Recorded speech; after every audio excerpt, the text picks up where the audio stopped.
Okay, so now we are going to talk about the importance of the rollers. So let me just focus this real quick.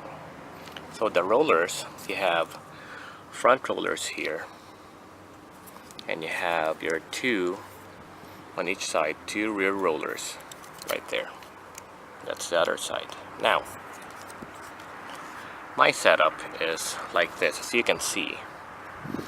My front roller, I decided to go for this kind of roller. Why? Because I want that thin line right there and down here. I didn't go for the whole thing just like that. And the reason for that is I'm trying to be as fast on the corners as much as possible, and I want to have less drag, because the thicker it is, the more drag that you're gonna get. Why? Because you have more contact on the wall right there compared to this one that has less contact. It's still providing you the rolling power, but it has less contact, so you're creating less drag. And the fact that it has, ridge like right there in the middle, it can actually contribute for the airflow to just go right through it and on its side. Now for the back, most car setups, what they usually do is have two of the same rollers, like the plastic rollers right there, just like this. They want to have two of them at the same time. Now they say that it prevents friction, or it helps to prevent friction or too much friction.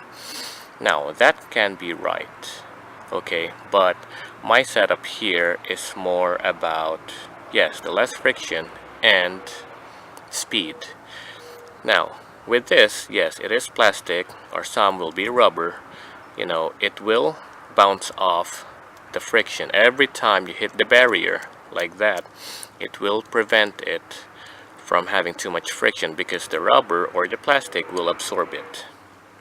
There's some truth to that, but that plastic right there will also slow down your car for just a little bit. I didn't conduct any testing for how many seconds that you're gonna lose because of using this kind of rollers, this plastic rollers, but I am sure that this will contribute to the lesser lap times. And the reason for that is the fact that you have this plastic, and the track is made out of plastic too. So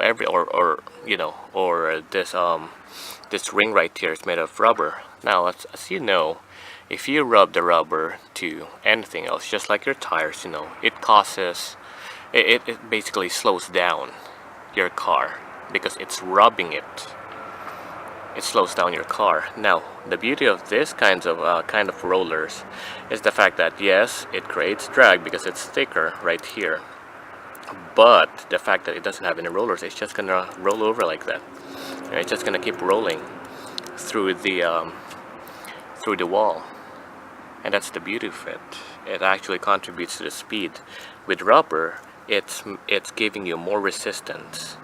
Like every time it hits the barrier, it's gonna create a little resistance, and it will not give you like the perfect result that you wanted.